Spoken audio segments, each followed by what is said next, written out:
Вы смотрите еженедельную итоговую программу «Якутия день за днем». В материалах наших корреспондентов расскажем о главных событиях в Якутии и за ее пределами. Меня зовут Александр Лысак. Смотрите сегодня.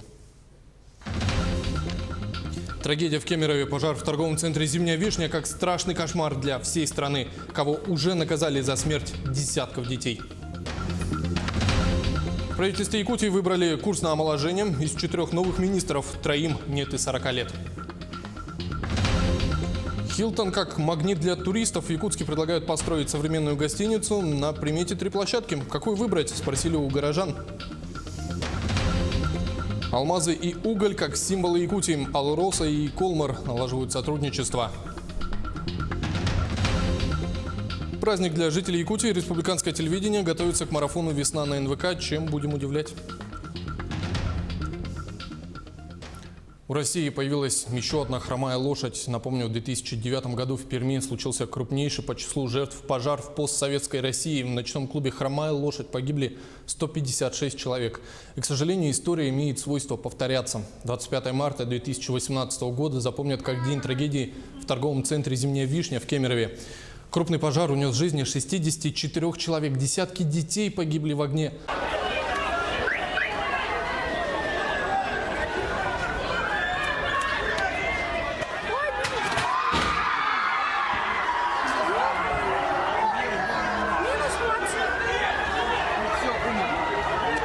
28 марта в России объявили днем национального траура. По всей стране флаги на административных зданиях приспустили.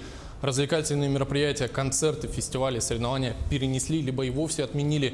В эти дни мы все стали кемеровчанами. Мы постарались разделить боль утраты. В Приморье, Екатеринбурге, Ингушетии, самой Кемеровской области, Бурятии и Якутске траурные дни объявили раньше общероссийского. Россияне вышли на улицы городов к главным площадям, несли свечи, цветы, мягкие игрушки, чтобы почтить память жертв страшного пожара. Одними из первых вышли якутяне. Акции прошли во всех крупных населенных пунктах – Якутске, Мирном, Ленске, Алдане, Нерюнгре. Руководитель республики Егор Борисов также возложил цветы. Трагедия никого не оставила равнодушным. Что я могу сказать? Ой, больно очень. Терпение, сил. Очень хочется, чтобы всех наказали, чтобы больше подобных ситуаций не происходило. Это страшная трагедия, которая не должна происходить в наше мирное время. Мы все мамы, бабушки, и не дай бог, чтобы с кем-то случилась такая страшная трагедия. Кемеровцы, алданцы, с вами. Конечно, это очень страшно. Это в первую очередь это дети. Больше тут нет слов. Страшная трагедия. Я выражаю очень глубокое соболезнование всем семьям. Дай Бог сил мамам, папам, их родным и близким. Пережить это все. Такая ужасная трагедия. Мы, мирненцы, всей душой с вами. Мы очень-очень соболезнуем всем, у кого погибли, у кого пострадали. Это неописуемое горе. Это словами не передать. Мы с вами. Держитесь. Особенно детишки. Это слов нет у меня. Извините. То, что произошло, это, я думаю, что каждый россиянин, каждый гражданин республики Саха-Якутия чувствует вот эту боль утраты детей. Мы скорбим вместе с вами. И срочным рейсом в Кемерово вылетел президент России. Владимир Путин возложил цветы у мемориала в память о погибших. Как допустили трагедию? Почему торговый центр открыли в здании бывшей фабрики, построенной еще в конце 60-х? Почему мэра Кемерово нет на совещании? Оказалось, что 19 марта в «Зимней вишне» не работала сигнализация. С 19 марта не работала. Никто не занимался ее ремонтом. И последние проверки по пожарной безопасности были аж 2 года назад. Ваши сотрудники проверяли их или только 2 года назад и все, что ли? Значит, товарищ президент Российской Федерации, с учетом того, что там было 27 предприятий, это все объекты малого бизнеса, которые получили налоговые каникулы. Нет, налоговые каникулы здесь при чем? Налоговые это каникулы, налоговые, а вопросы безопасности, это они к налогам не относятся, правильно? Контроль и надзор за малыми и средними предприятиями тоже каникулы, товарищ президент Российской Федерации. Да. Послушайте, к вопросам безопасности это не относится. Причем здесь каникулы? Вы говорите про налоговые каникулы, так? И обеспечение безопасности. Это разные вещи.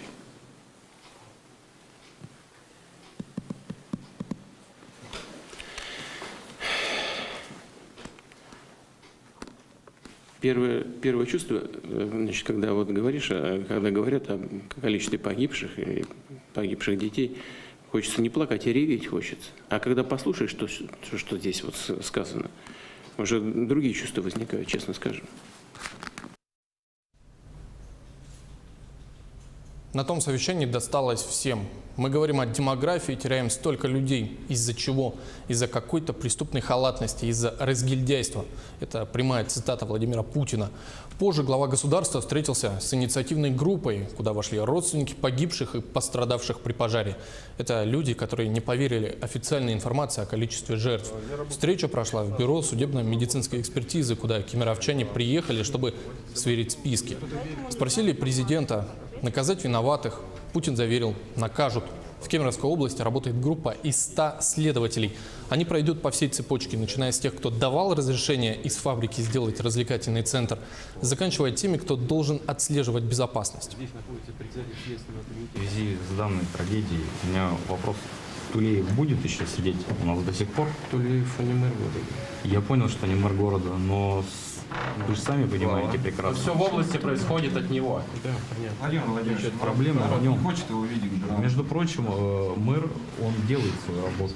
Возможно, единственный человек, который с нами встретился. Он вышел нам, да.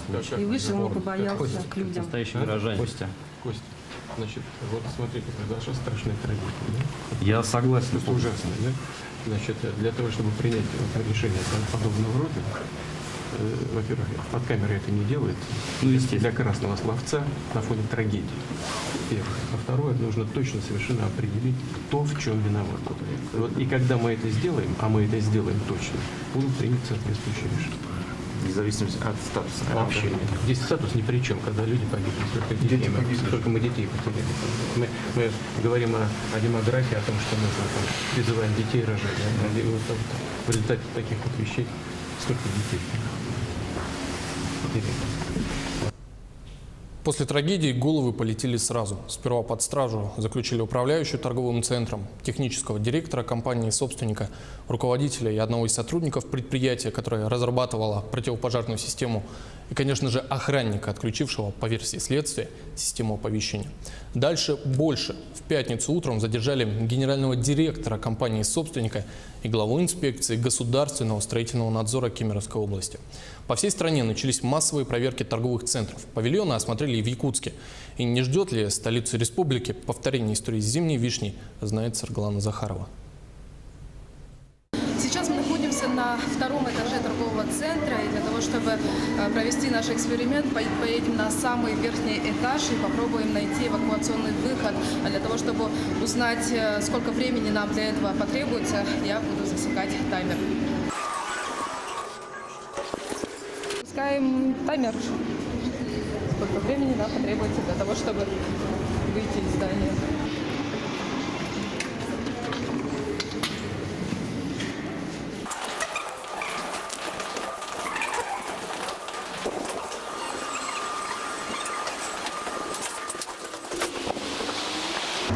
Для того, чтобы выйти из здания, нам потребовалось всего минута и 40 секунд.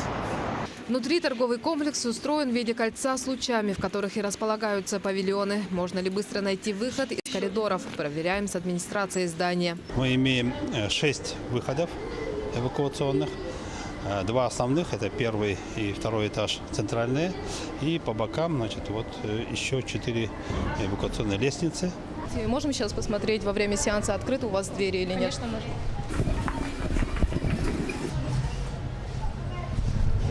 Двери открыты всегда, здесь штора для того, чтобы свет не попадал. И второй выход мы можем обойти с той стороны.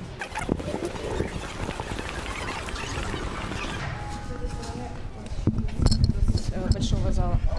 С большого зала 2 выхода с той стороны и с этой стороны.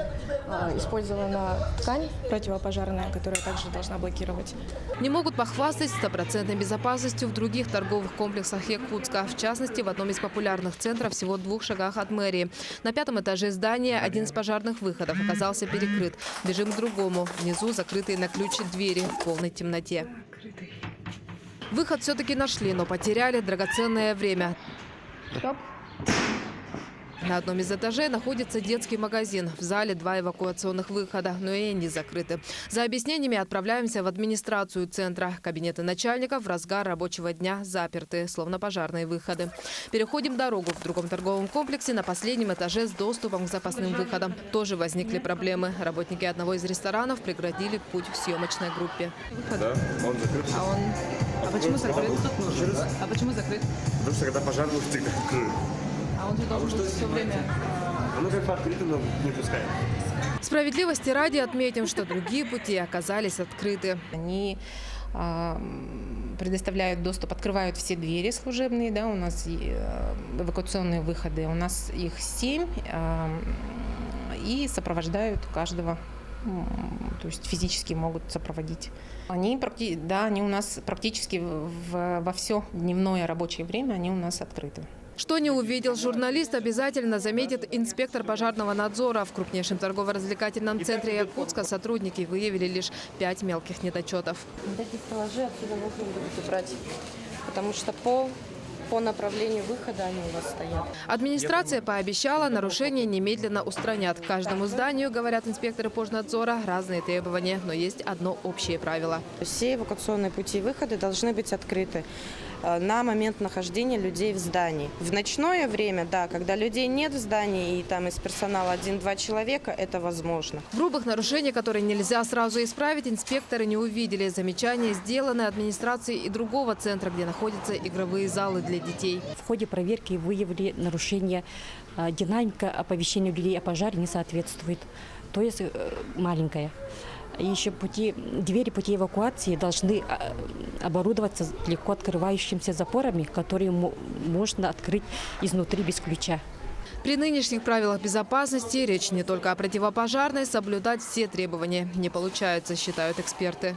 Противоречия между разными законами и правилами приводят к тому, что ни одна эвакуационная лестница в ТРК не оборудована для инвалидов, потому что пандусы в свете противопожарных правил, загромождающие проходы конструкции.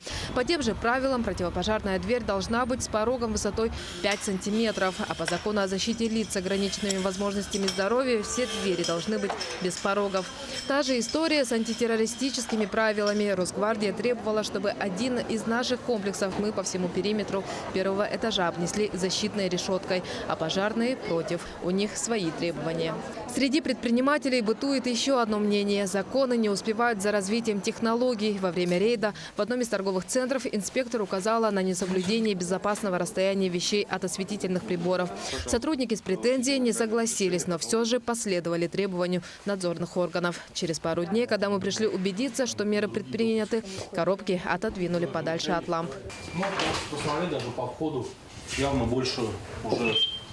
При этом хочу отметить, у нас это ледовское освещение, оно пожаробезопасно, позволяет там, до 50 сантиметров. Другие несоответствия, как пломбы на дверях, тоже устранили. Однако стол с товаром также преграждает путь к выходу. Убрать обещают до следующего четверга. Вы видите, торговое оборудование подключено к сети. Соответственно, нужно согласовать с электриками для того, чтобы обесточить, обезопасить и уже, соответственно, отнести и разместить стол, чтобы он не мешал ни покупателям, при этом был удобен, покупатели могли выбирать товары и совершать покупки. На первый взгляд мелочи, о которых не задумываешься, гуляя по магазинам, отдыхая с детьми. Но каждая из них может стать роковой преградой на пути к спасению. Печальные примеры, лишнее тому доказательство. Правила, особенно написанные кровью, обязаны соблюдать все. Главное, чтобы все не превратилось в очередную охоту на ведьм. Саргалана Захарова, Илья Сыромятников, Николай Борисов. Якутия. День за днем. Сейчас короткая реклама, через 2 минуты мы вернемся и вот о чем расскажем далее. Нужна ли в Якутске современная гостиница «Хилтон»? Правительство и эксперты говорят «да». Что думают горожане? Алмазы и уголь, как символы Якутии, Алроса и Колмар налаживают сотрудничество. праздник для жителей Якутии республиканское телевидение готовится к марафону «Весна» на НВК. Чем будем удивлять?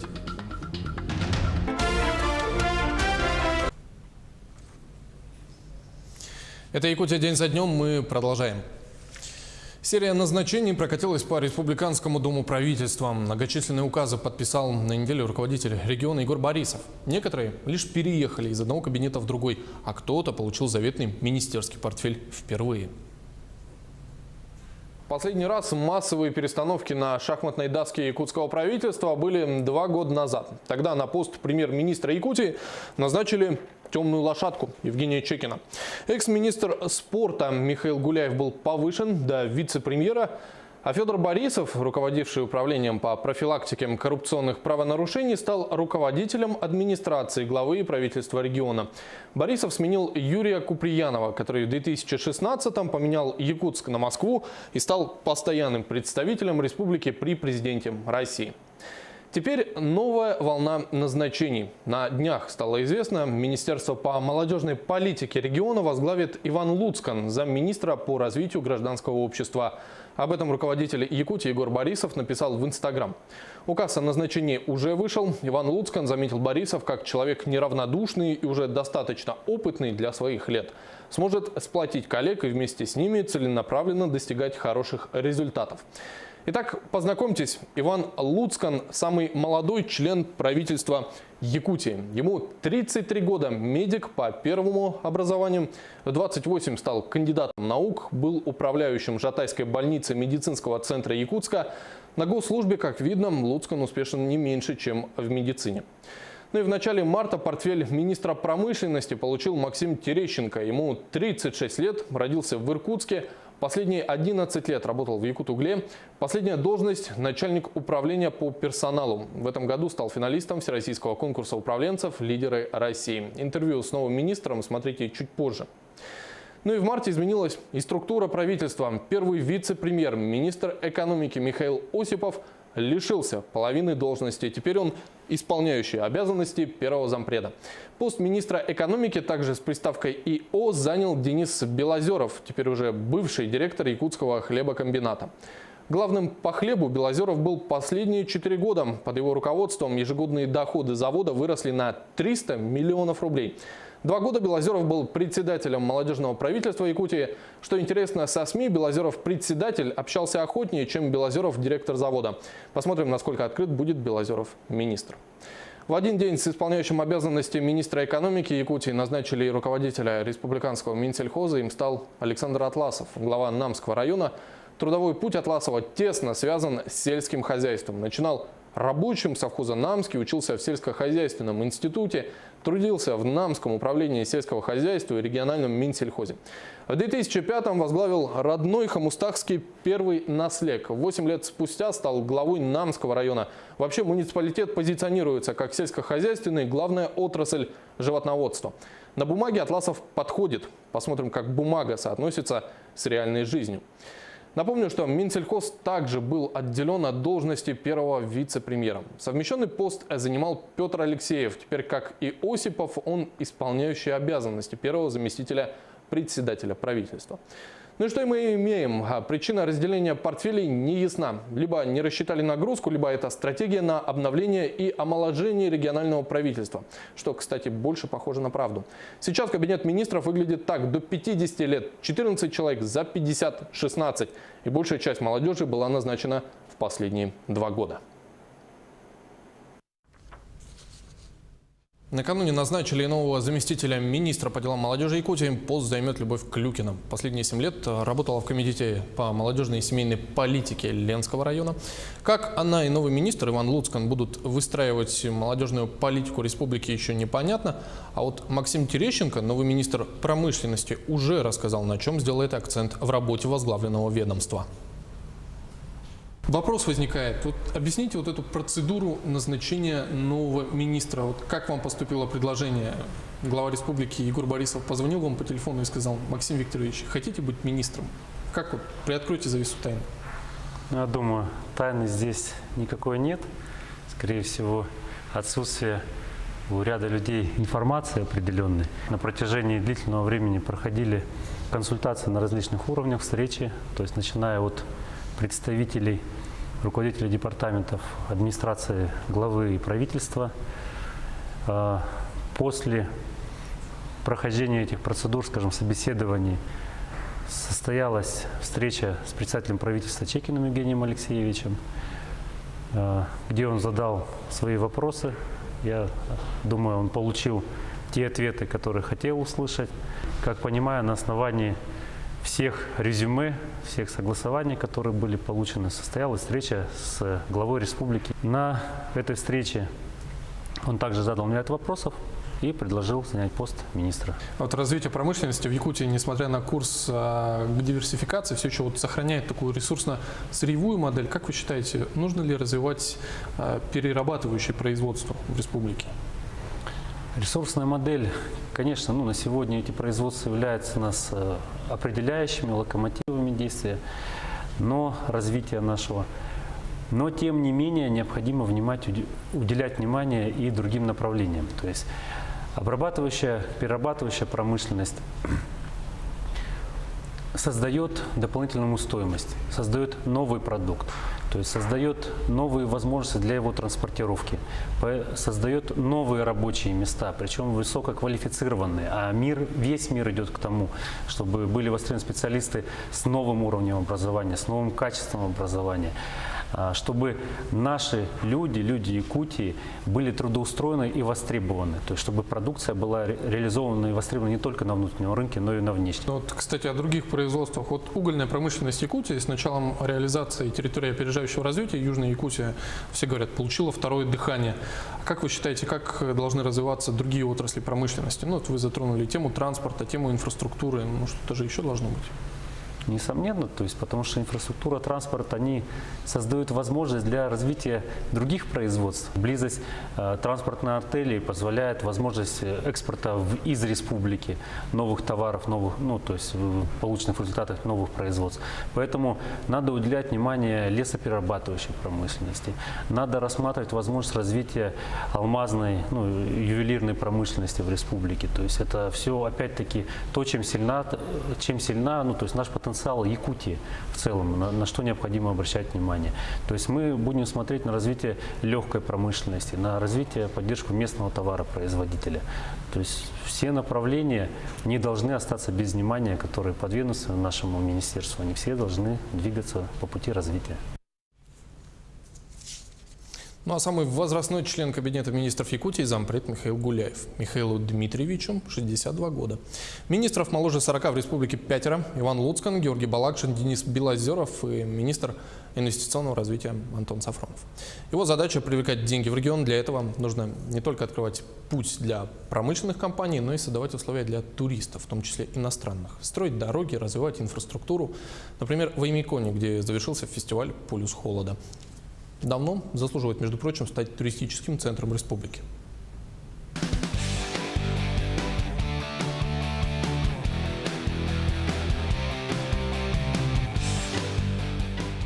Территория Якутии является самым холодным обитаемым регионом в северной полушарии Земли. Здесь фактически два полюса холода – Верхоянск и Оймякон. Эти населенные пункты с самыми холодными температурами воздуха. Метеорологическая станция Оймякона находится в Тамторе. В 1926 году геолог Сергей Обручев вычислил, что в Оймяконе в верховьях Индигирки температуры воздуха могут опускаться до минус 71 градуса. Этому предположению даже установили памятный знак. Оймяконский холод притягивает туристов со всего мира. С 2001 года здесь проходит международный фестиваль «Полюс холода». Ежегодно он собирает тысячи путешественников. Местные власти решили не упускать шанс монетизировать якутские морозы. Нам надо сконцентрировать наши силы по единичным проектам. То есть мы сейчас занимаемся развитием полюса холода. В прошлом году мы инвестировали в развитие инфраструктуры здесь. Чтобы Оймякон стал туристической жемчужиной Якутии, говорят местные жители, нужно ускорить работу. Каждый год у нас гости все больше и больше становится. Но у нас нет гостиницы мало. Нам очень стыдно, когда им негде ночевать. Выход из ситуации находят. Например, участников ралли-рейда по маршруту Якутск-Аймякон разместили в местном спортзале. Там же ночевали некоторые иностранные туристы. Я спросил, где здесь можно остановиться подешевле. Мне сказали, что есть гостиничные дома, где размещаются обычные туристы, стоимость от 3000 и выше. А также сказали, что можно в спортзале, но там удобства нет, зато цена 500 рублей. Если с размещением путешественников есть проблемы, то с развлекательной программой дела обстоят гораздо лучше. Местные предприниматели сами разрабатывают туристические маршруты и предлагают их приезжим. Спрос высокий. Показываем якутские коровы, якутские лошади, фольклорный концерт, настольные и спортивные игры якутов. Еще вот уже разбивается купание в Венедиктке. Есть у нас талые воды.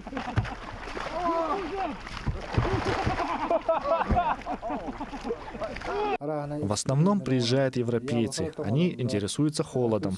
Почему здесь так холодно? Проводят различные эксперименты, замораживают разные фрукты. Александр официально занимается туризмом 3 года, однако принимать путешественников начал еще 15 лет назад. Подработка переросла в семейный бизнес. Максимальный доход с января по март. Престиж фестиваля «Полюс холода» заметно вырос, особенно в этом году, когда о якутских морозах заговорил весь мир.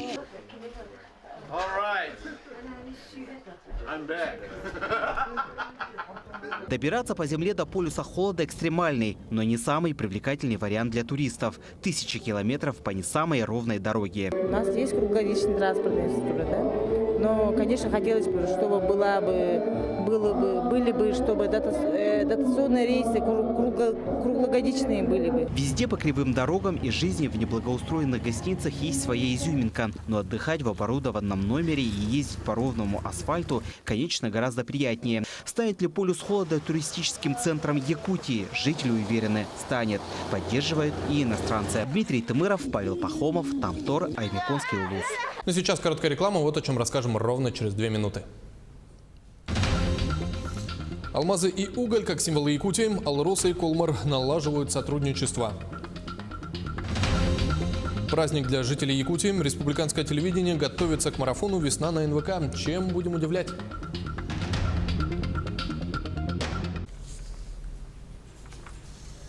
Вы смотрите «Якутия день за днем». Продолжаем подводить итоги недели. Алмазный гигант Алроса налаживает сотрудничество с угольным титаном компании «Колмар», которая базируется в Нерюнгри. Делегация Алроса на днях посетила столицу Южной Якутии, осмотрели промышленные объекты. Напомню, в Нерюнгринском районе находятся 2 обогатительных комбината «Колмара» – Денисовский и Наглинский. Интересовали сотрудников Алроса вопросы обеспечения жильем и организации досуга. Колмар одним из первых отозвался, кстати, помочь в трудоустройстве сотрудников Алроса после аварии на руднике «Мир» в прошлом году. Работа «Мира» сейчас приостановлена, на запуск может потребоваться несколько лет, а семьи нужно кормить сейчас. Тогда обсуждалась возможность не только занять профессией подземного профиля, но и по другим направлениям. Сколько работников Алроса смогли уже трудоустроить, об этом мы поговорили с председателем профсоюза компании Матрёной Скрябиной. 30 тысяч членов профалмаза. Как мотивируете людей вступать в профсоюз? Как это удается? Нашей истории уже больше 50 лет. Профсоюз «Профалмаз» возник тогда же, когда и акционерная компания «Алроса», то есть мы начинались в палатках треста «Якуталмаз».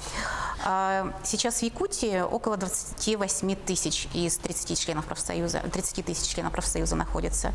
Конечно, мы сейчас живем в стремительно изменяющееся время, да? И цели и задачи основные, конечно, они остаются. Это защита трудовых прав членов профсоюза, но формы мотивации, они меняются, да? Потому что меняется поколение людей, меняются их запросы. Мы в последнее время внедрили очень много новых программ, потому что в последнее время вообще был тренд такой выхода из профсоюза, да, и многие считают, что такая форма общественных организаций, она уже изжила себя, но такие люди совершенно неправы, потому что та проблема, которой занимается профсоюз, да, это отстаивание значит, трудовых прав обыкновенных членов профсоюза, она будет актуальна всегда, вне зависимости от формы собственности. У нас в городах Мирный, Айхау, Дачный, например, есть система скидок, которая называется «Профсоюзный плюс». При, значит, посещении определенных магазинов, с которыми у нас заключены договора, это могут быть не только магазины, это могут быть учреждения общественного питания, это, например, и сфера услуг, прачечная. Члены профсоюза получают различные скидки. В зависимости, у нас есть различные программы, начиная от 2 до 20%. Вот, например, у нас даже с авиакомпанией «Алроса» есть, действует такая программа. Члены профсоюза получают скидку 2%, но учитывая, что стоимость авиабилетов, вы сами знаете какая, это все равно существенная льгота. «Алроса» объявила открытый конкурс проектов по возобновлению добычи алмазов на трубке «Мир». В эти дни должны стать известны результаты конкурса. И, ну, вы наверняка, как руководитель крупной общественной организации, компании, вот пристально следите все равно за вот этими всеми событиями. Как авария повлияла на стабильность трудового коллектива? Ну, давайте вначале про конкурс, да. Значит, действительно, компания «Алроса» объявила конкурс, и нас всех интересует, не только «Профалмаз», всех жителей города Мирного, всех работников акционерной компании «Алроса» интересует перспектива, что будет с рудником «Мир». На конкурс было подано более 50 заявок. Первоначальный этап конкурса, значит, рассмотрели все эти заявки, и, значит, из них выделили 33 проекта. И, как вы совершенно правильно заметили, вот буквально на днях состоялась следующая стадия. И из этих 33 проектов было отобрано 10, и уже рассмотрены детально вот эти 10 проектов. В этих проектах приняло участие не только работники, да, акционерной компании, но и различные, значит, научные и проектные институты и творческие коллективы. По имеющейся у меня информации, значит, первое место не было присуждено, было, значит, 2 вторых выбрано и, значит, и 3 место. Идея была не выбрать победителя, а собрать вообще вот все, абсолютно все, значит, мысли, идеи, значит, предложения, каким образом, значит, эффективнее восстановить работу на руднике «Мир». И сейчас следующий этап. Компания будет консолидировать все эти идеи и дальше двигаться в этом направлении. Но все-таки по стабильности трудового коллектива все равно удалось ли трудоустроить, во-первых, людей, которые остались в итоге без работы? Ну, как помогли в этом? Для нас, для всех действительно это был тяжелый удар. Да? Значит, на самом, значит, руднике «Мир» работало больше 700 человек. И все понимают, что компания «Алроса» – это единый механизм. Да? Если мы потеряли такой актив, да, у нас следующее это идет и обогатительные фабрики, то есть объем стал меньше. На обогатительную фабрику работает автотранспорт, который перевозит руду, да, на обогащение на фабрику. И дальше, и дальше, и дальше, и дальше по всей цепочке. То есть в результате аварии на руднике «Мир» в действительности то есть эти цифры людей, которые потеряли работу, больше, чем 700, это, наверное, около 1000, и для них, для всех это было неожиданностью, было ударом. Действительно была проделана огромная работа. Часть людей из подземных профессий были перемещены на рудник Айхал и рудник Удачный. Значит, также были предусмотрены определенные выплаты. Ну и, конечно, у нас есть часть коллектива, которая пошла под сокращение и сейчас, значит, получает вот эти вот выплаты, которые предусмотрены законодательством. Но хочу сказать, что банк профессий по «Алросу», он достаточно обширен, и каждый имеет возможность трудоустроиться. Люди без работы не останутся. Да. Ну и пока одни думают о развитии региона, другие ведут себя как звери. В Мирном убили домашнюю собаку, отравили, считают ветеринары. Хозяева уверены, постарались дог-хантеры.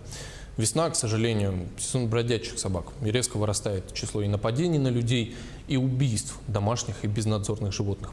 Как научились решать собачий вопрос в Якутии, и кто бегает по улицам, если бездомных собак уже и не осталось?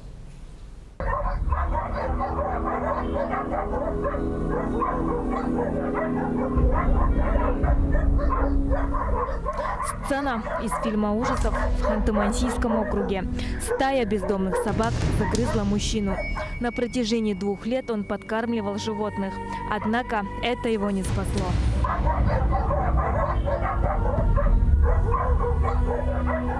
Тульская область. Этому мужчине удалось спастись. От бродячих собак отбивался сумкой. В Якутии резонансные случаи нападения бездомных животных на человека не редкость. География обширная. В феврале 2014 года стая загрызла 9-летнего мальчика в поселке Беркакит Нюрнгринского района. В марте того же года уже в Булунском районе звери убили 9-летнюю девочку. В ноябре прошлого года в Намском Улусе на 8-летнюю девочку напали собаки. Спасли. Устав от бездействия муниципальных чиновников, люди взяли правосудие в свои руки. Начали травить и отстреливать всех собак. Убивают, несмотря на то, что это противозаконно. К сожалению, под волну попадают и домашние животные. Чудовищный случай произошел в Мирном. Соломон, так звали 4-летнюю алтайскую лайку. Хозяйка вспоминает. Пес был очень дружелюбным. Никогда не рычал, не выбегал со двора. Соломона убили посреди бела дня. Дротиком проткнули шею. Незнакомцы даже не постеснялись зайти в двор. За все время вскрытия слов ветеринаров кровь ни разу не свернулась. То есть уже пошло полное окоченение, но кровь не свернулась, она только чернела. То есть темная кровь была за наличие какого-то сильного яда. Хозяева считают, что это дело рук бригады по отлову, которую наняли чиновники Мирного. В администрации города от комментариев отказываются. Как утверждают специалисты пункта передержки животных Якутска, собак нужно ловить только с помощью сачка и медицинских препаратов. Медикаменты обездвиживают на полчаса. Задачи убивать бездомных животных быть не должно. Безнадзорных собак помещают в пункт передержки, где выявляют, не болеет ли животное вирусными заболеваниями. Ветеринары проводят осмотр и назначают лечение, если оно необходимо. Если собака слишком агрессивна или имеет запущенную форму заболевания, то собаку усыпляют. С 2014 года в Якутии открылись 204 пункта передержки животных. В год только в Якутске отлавливают 3500 собак, но лишь треть из них находят хозяев. Нужно все-таки относиться очень здраво к размножению своих животных и по возможности своих животных стерилизовать. Нет столько рук, чтобы каждому животному найти семью. В пункте передержки сегодня содержится 30 собак.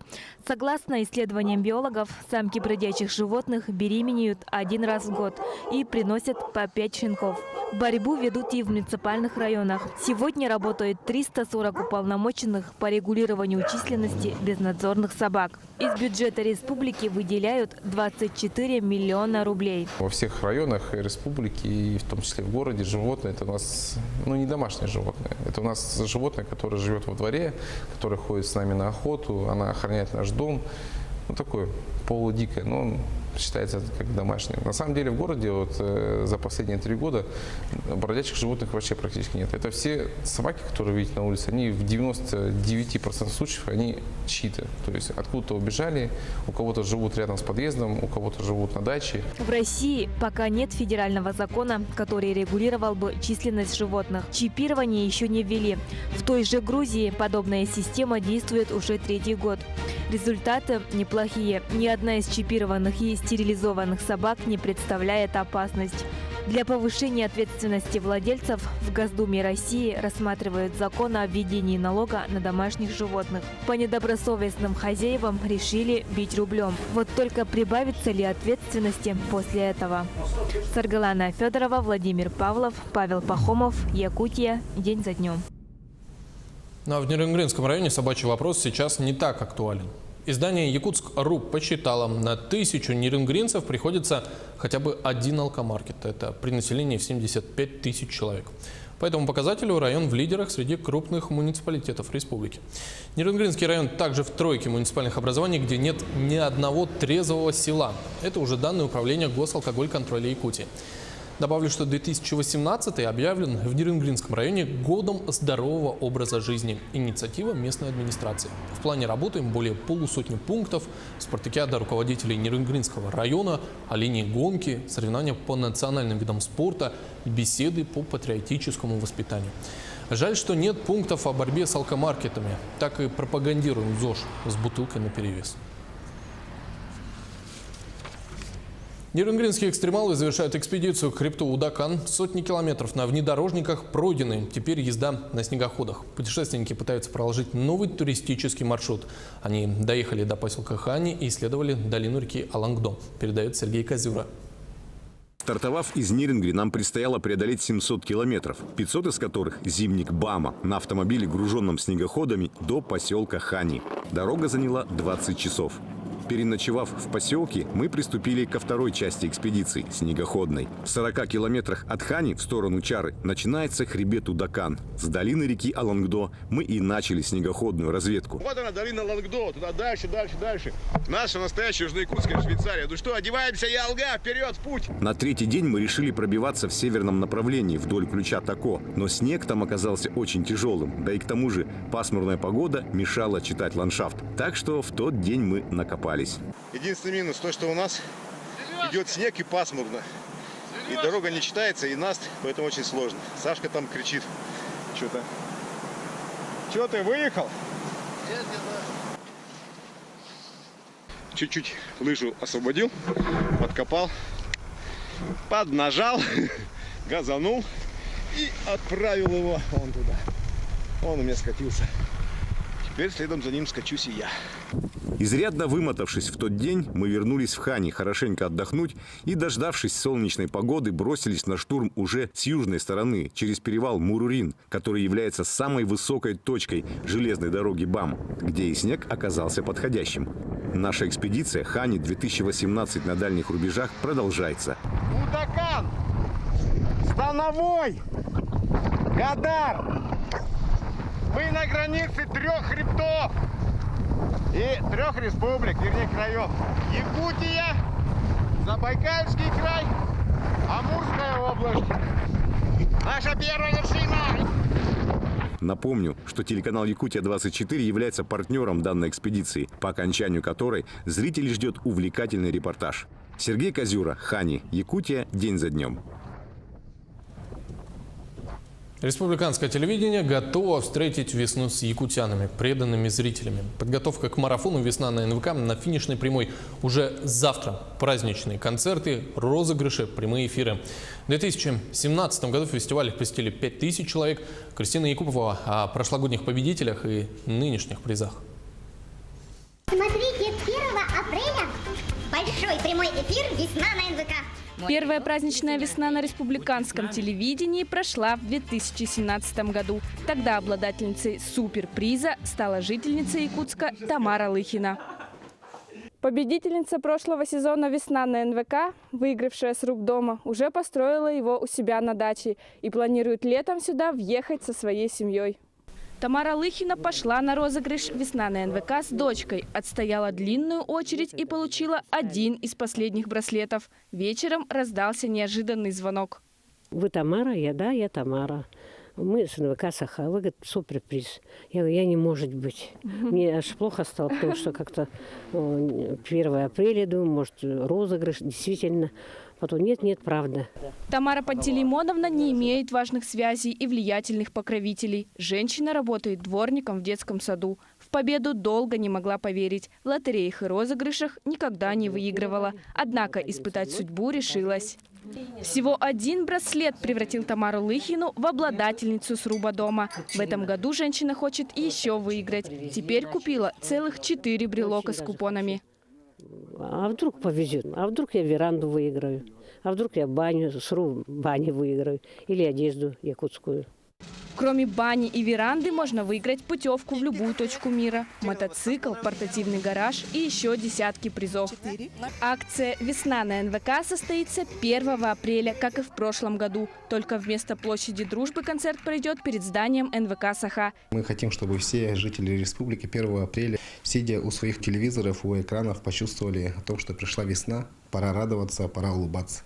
Отдельный подарок предусмотрен для любителей спорта. 6-кратный чемпион мира из Украины Сергей Белошеев бросил вызов нашему 11-кратному триумфатору мировых чемпионатов Гаврилу Колесову. Схватку двух мастеров покажут на НВК «Саха» в 21:00. Ну, оба будем стараться выигрывать. Наверное, будет интересно. Но шансы 50/50, я думаю. Приз выигравшему 100 000 рублей. Встречать весну со всем коллективом республиканского телевидения якутяне начнут с 1 апреля с 7 часов утра на радио ТТ. Затем подключатся 3 телеканала «Мамонт», НВК «Саха» и «Якутия-24». Фестивали, розыгрыши, конкурсы, фотозоны, мастер-классы, выступления известных артистов. Все для благодарных и преданных зрителей. Кристина Якупова, Якутия день за днем. Таковы итоги недели. Наши корреспонденты следят за главными событиями день за днем. До свидания.